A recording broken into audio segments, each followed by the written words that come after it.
Friends, Indian polity में आज हम बात करने वाले हैं फंडामेंटल राइट्स की।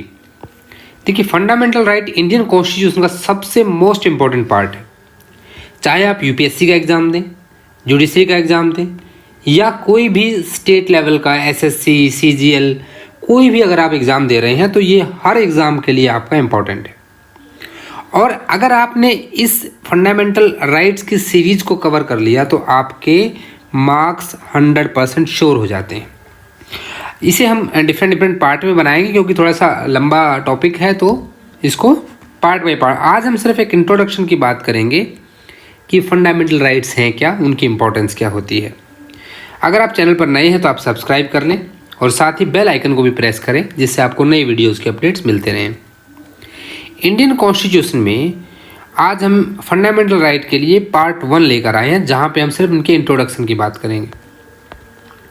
सबसे पहले हम फंडामेंटल राइट्स के बारे में थोड़ी सी चीज़ें जानते हैं। मेरी आपसे रिक्वेस्ट है कि आप अपना पेन और नोटबुक साथ में रखें। इम्पॉर्टेंट जो चीज़ें आपको बताई जाती हैं, स्लाइड्स में सब कुछ नहीं आ पाता है जो आप सुनते हैं, तो प्लीज़ नोट्स बनाइए। Notes making plays a very important role for the success in the exam, so please notes ज़रूर बनाते रहें।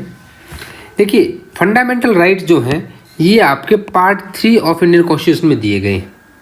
हम बात कर चुके हैं कि हमारा इंडियन कॉन्स्टिट्यूशन टोटल 22 पार्ट्स में डिवाइड है, टोटल 395 आर्टिकल्स हैं। तो उसके पार्ट 3 जो है आर्टिकल 12 से लेकर के आर्टिकल 35 तक फंडामेंटल राइट्स की बात करता है। अब इस को लिया कहाँ से गया है, ये क्वेश्चन बहुत बार बन सकता है आपका किसी भी एग्जाम में कि भाई कहाँ से लिया गया। तो यूएसए से लिया गया और यूएसए में इसको बिल ऑफ राइट्स बोला जाता था। तो हमारे जो कॉन्स्टिट्यूशन बनाने वाले थे they are inspired by the USA constitution, और वहाँ से इन्होंने इस आइडिया को लिया और फंडामेंटल राइट्स को यहाँ पे दिया गया। हालांकि जो फंडामेंटल राइट्स इंडिया में दिए जाते हैं इंडियन सिटीजन को, पूरे वर्ल्ड में सबसे ज़्यादा दिए गए राइट्स हैं जो किसी सिटीजन को दिए जाते हैं। And these are the fundamental rights, not the legal right. देखिए, इंडियन कॉन्स्टिट्यूशन में 2 तरह के राइट होते हैं आपके।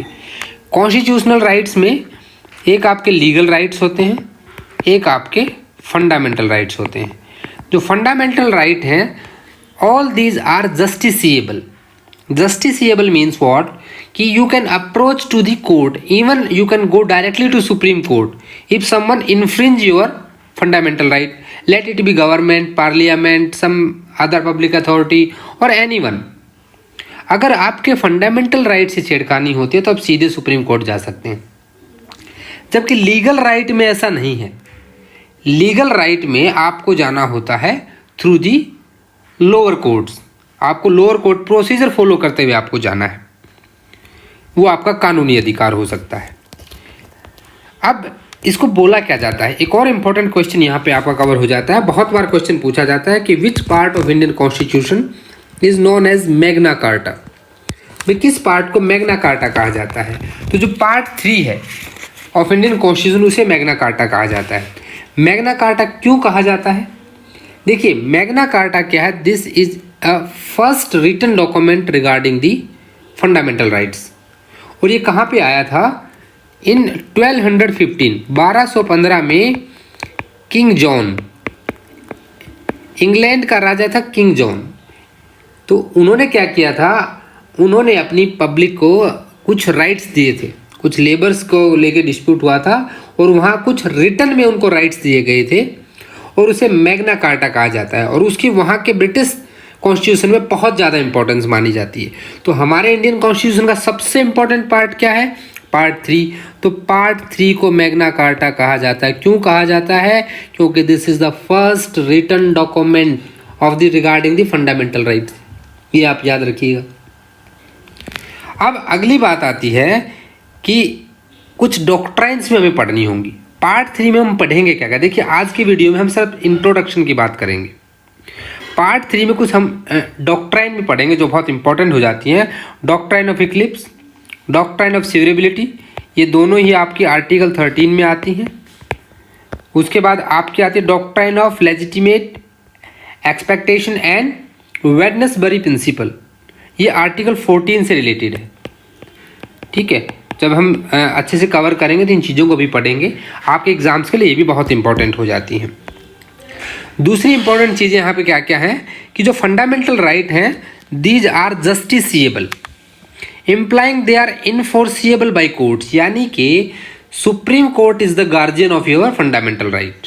आप बस ये बात याद रखिए कि people can approach supreme court directly, सीधे सुप्रीम कोर्ट जा सकते हैं अगर आपके फंडामेंटल राइट इन्फ्रिंज होते हैं तो, in case of violation of the fundamental rights. Second चीज आती है कि फंडामेंटल राइट्स को क्या कभी सस्पेंड किया जा सकता है? भाई जैसे नेशनल इमरजेंसी, इंदिरा गांधी जी के टाइम पे नेशनल इमरजेंसी लगी थी। Yes, during national emergency by the order of the president fundamental rights can be suspended, but during emergency also.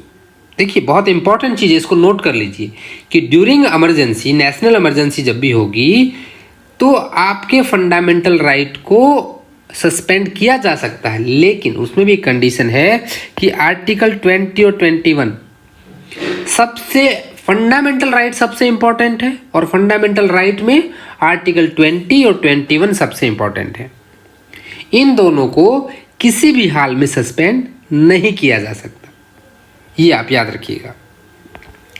अगली बात आती है कि application of fundamental right can be restricted. अब देखिए बहुत सी जगह पे मार्शल लॉ लग जाता है, मिलिट्री रूल लग जाता है, तो स्पेशल जो जैसे जम्मू एंड कश्मीर में है, तो ऐसी जगह पे कुछ फंडामेंटल राइट्स को रिस्ट्रिक्ट किया जा सकता है। तो इस रिस्ट्रिक्शन को भी क्या है, गवर्नमेंट कर सकती है। अभी बात कर लेते हैं कि फंडामेंटल राइट मिलेंगे किस किस को। देखिए फंडामेंटल राइट्स जो हैं सबके लिए अवेलेबल है, चाहे वो आपका इंडियन सिटीजन हो, कोई फॉरेनर हो जो इंडिया में अवेलेबल है, इंडिया में प्रेजेंट है, उसको फंडामेंटल राइट मिलेंगे। लेकिन कुछ एक फंडामेंटल राइट ऐसे हैं जो सिर्फ इंडियन सिटीजन को ही मिलते हैं। अब वो फंडामेंटल राइट कौन कौन से हैं? जो इंडियन सिटीजन ही, जैसे आपका आर्टिकल 15, 16, 19, 29, 30, ये सारे के सारे fundamental right only to Indian citizen, जो भारत के नागरिक हैं उन्हीं के लिए अवेलेबल हैं, बाकी लोगों के लिए नहीं। Rest all other fundamental rights are also available to other persons also, some foreigner who is living in India, these are also available to for them also. Okay, ये भी एक इंपॉर्टेंट बात आ जाती है। अभी देखिए कितने फंडामेंटल राइट्स हैं। जब कॉन्स्टिट्यूशन बनाया गया था उस वक्त यहाँ पे टोटल आपके जो है 7 फंडामेंटल राइट्स थे। कौन कौन से थे? राइट टू इक्वलिटी आर्टिकल 14 से 18, राइट टू फ्रीडम 19 से 22, right against exploitation, right to freedom of religion, cultural and educational rights, right to constitutional remedy article 32, और एक राइट टू प्रॉपर्टी था आर्टिकल 31। आप देखिए 32 को मैंने पहले लिखा, 31 को बाद में, इसका भी रीज़न बताएंगे आपको। भाई मैंने वर्ड लिखा यहाँ पे इनिशियली, शुरू में थे, बाद में क्या हुआ कि ये देखिए जैसे जैसे सोसाइटी की नीड्स बढ़ती हैं वैसे वैसे चीज़ें चेंज होती हैं। For the development of the country, आपने शंकरी प्रसाद जब केस आया था तो उसी में ये चीज़ आ गई थी कि भाई जो जमींदारी प्रथा को जब बंद किया गया तो उस टाइम पे ये चीज़ें आने लगी कि राइट टू प्रॉपर्टी का क्या होगा।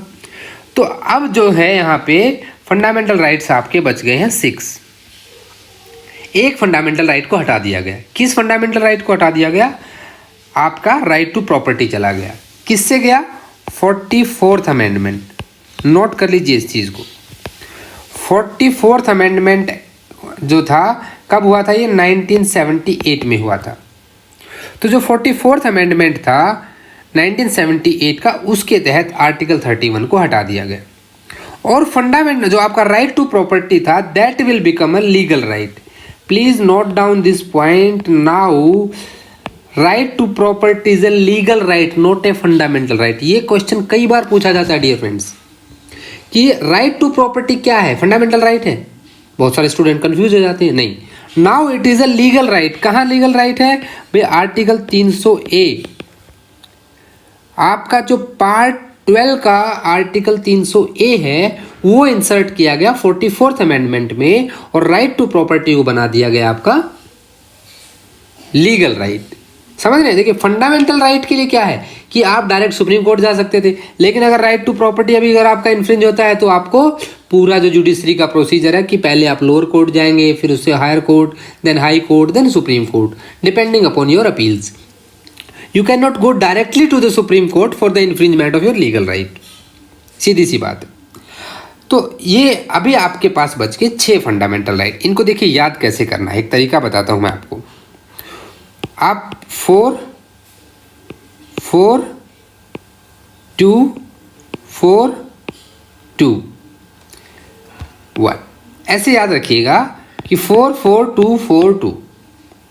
14 से 18 4, 19 से 22 4, 20 से 24 2, 25 से 28 4, 29 से 32, यानी कि 4 4 2 4 2.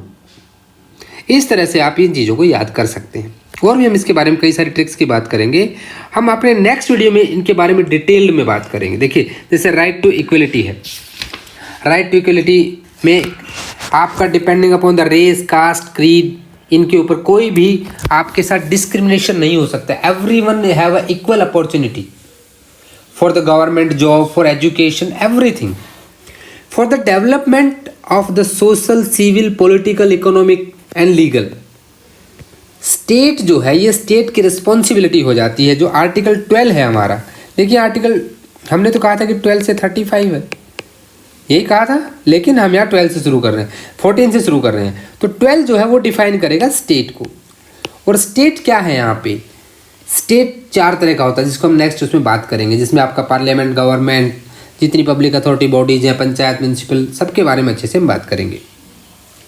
तो किसी भी कंट्री के डेवलपमेंट के लिए इक्वलिटी होना बहुत ज़रूरी है. और जो है किसी को भी equal protection of law within the territory of India. ठीक है, आप किसी religion, race, caste, sex, place of birth, इन चीज़ों के ऊपर ना डिस्क्रिमिनेट कर सकते हैं किसी को, ना कानूनी तौर पर भेदभाव कर सकते हैं. ठीक है, आप किसी को भी एम्प्लॉयमेंट के लिए नहीं कर सकते. अनटचेबिलिटी नहीं होनी चाहिए. आपके जो टाइटल्स हैं वो एबॉलिश हो जाने चाहिए, इक्वलिटी दिखे. तो 14 से 18 जो है वो राइट टू इक्वलिटी की बात करेगा. अभी राइट टू फ्रीडम में क्या है भाई? Freedom of speech and express. Total 6 type of freedoms are given to you by the fundamental rights. Okay, 6 rights. Freedom of speech and expression, freedom of assembly without arms, associations, movement. अभी किसान आंदोलन चल रहा है, ये कैसे चल रहा है? This is your fundamental right, that's why it is going. Residence, आप हरियाणा के केरला में रह सकते हैं, केरला के हरियाणा में रह सकते हैं. प्रोफेशन, मारवाड़ी देखिए इंडिया में सब जगह पे अपने प्रोफेशन कर रहे हैं. तो ये सारी जो चीज़ें हैं ये किस तरह से हो पा रही है? Because of this fundamental rights. और इसीलिए सबसे इंपॉर्टेंट है ये मैग्ना कार्टा है जो हमें इतनी ज़्यादा डेवलपमेंट्स देता है. एक्सप्लॉयटेशन के अगेंस्ट में आपका फ्रीडम ऑफ रिलीजन, भाई आप कोई भी रिलीजन अपना सकते हैं, किसी भी धर्म को मान सकते हैं. We are secular. Cultural and educational rights 29 और 30 काफ़ी कंट्रोवर्सी में रहता है ये, इसके बारे में जब हम डिटेल में पढ़ेंगे तो बात करेंगे. और कॉन्स्टिट्यूशनल रेमेडी आर्टिकल 32 जहाँ पे टोटल 5 टाइप्स की रिट हैं.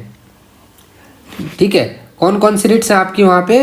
रिट ऑफ हैबियस कॉर्पस है, सरसरारी है, प्रोहिबिशन है, मैंडामस है, क्वो वारंटो है. यानी कि हाई कोर्ट भी वो रिट इशू कर सकता है और सुप्रीम कोर्ट भी रिट इशू कर सकता है.